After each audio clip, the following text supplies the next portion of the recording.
Selamat datang di Cangkir Podcast, podcast yang akan membahas seputar hidup, cinta, dan cerita.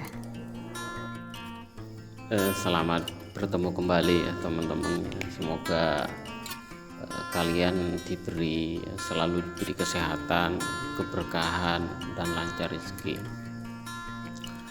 Untuk kali ini saya sekedar mau cerita ya, dan mungkin cerita ini ya unik ya, menurut saya unik dan seru.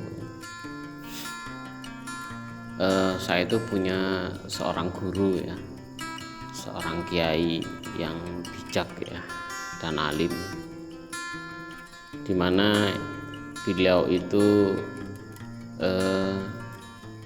kadang bertemu dengan presiden, kadang foto selfie dengan presiden Bapak Jokowi ya, kadang beliau itu ngumpul dengan para aktivis politik ya, bupati ya, kadang wali kota. Ini ada sebagian masyarakat berkomentar ya, miring ya. Mereka mengatakan bahwa kiai tersebut ya, guru saya itu maksudnya, ini dianggap sudah melanggar aturan, dan beliau itu dianggap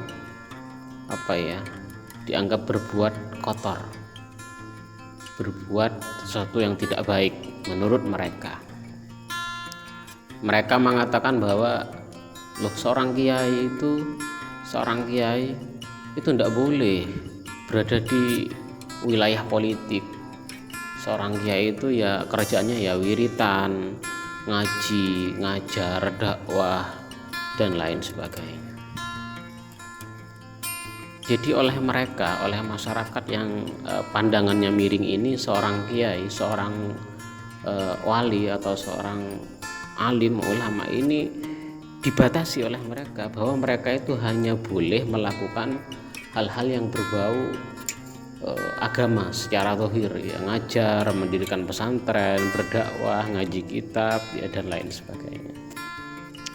Ini kan mereka itu enaknya sendiri, mereka itu tidak berpikir ya, mereka itu pikirannya sempit.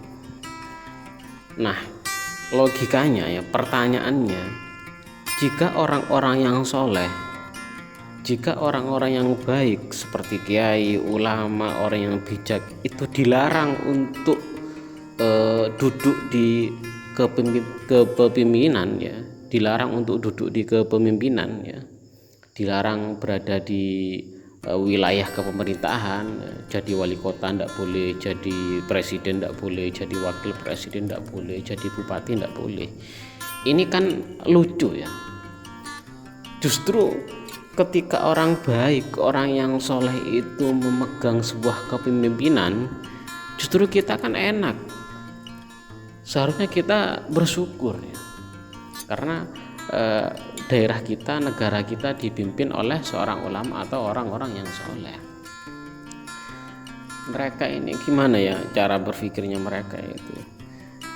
Lah memang kenapa kalau kiai, kalau seorang ulama, seorang yang alim ya, itu berada di wilayah politik, emang kenapa? Sekalipun mereka itu yaitu mencalonkan diri sebagai presiden, mencalonkan diri sebagai bupati, mencalonkan diri sebagai wali kota, itu justru baik. Itu adalah sebuah anugerah pada kita, itu adalah sebuah keberuntungan pada kita. Karena ketika kiai itu memegang kepemimpinan dalam politik, misalkan jadi presiden atau jadi wali kota, ini kan kita asik, kita ya harus bersyukur, kita malah harus sujud syukur ya.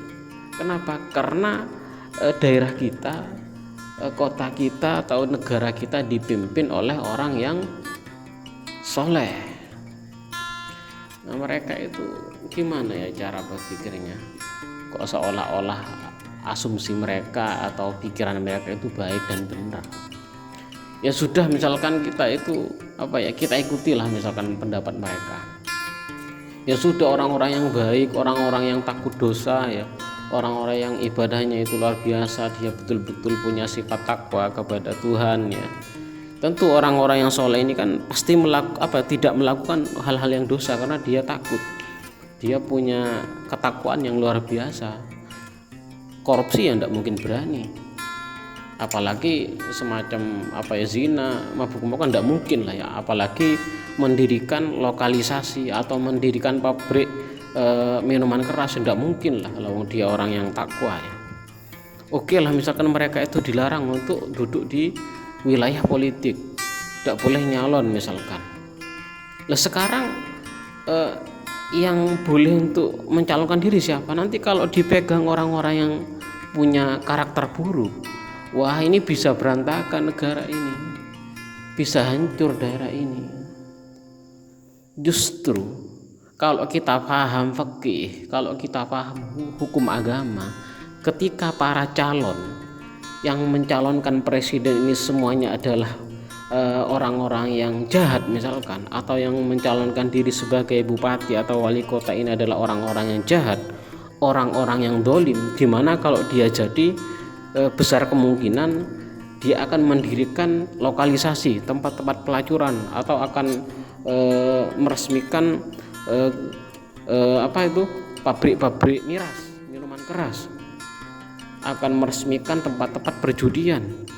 Wah ini bahaya dan ini wajib hukumnya, bisa wajib kepada tokoh agama, orang-orang yang soleh, kiai yang memang mampu untuk mencalonkan diri.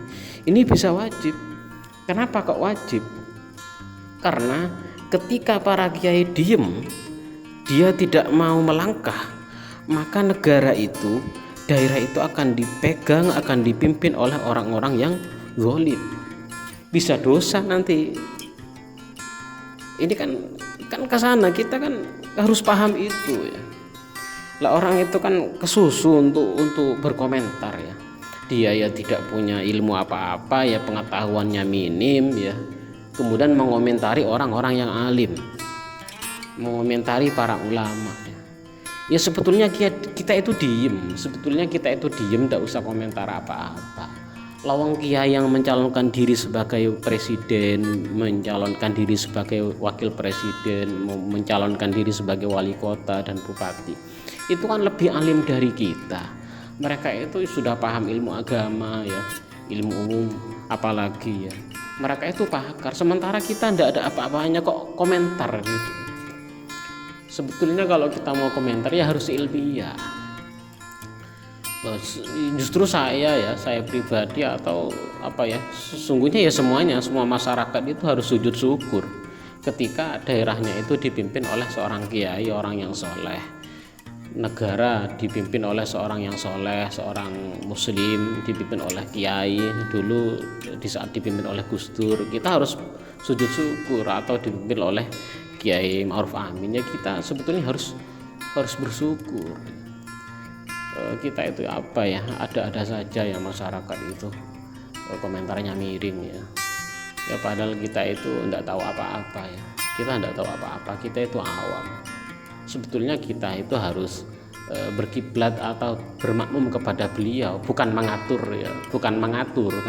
beliau, ngatur para ulama, ngatur para kiai. Beliau itu lebih tahu, sekalipun mereka itu terjun ya, betul-betul terjun ke dunia politik. Misalkan ada pengasuh ya, ada seorang pengasuh pondok pesantren ya, dia itu betul-betul terjun di dunia politik, mencalonkan diri sebagai atau sebagai wali kota.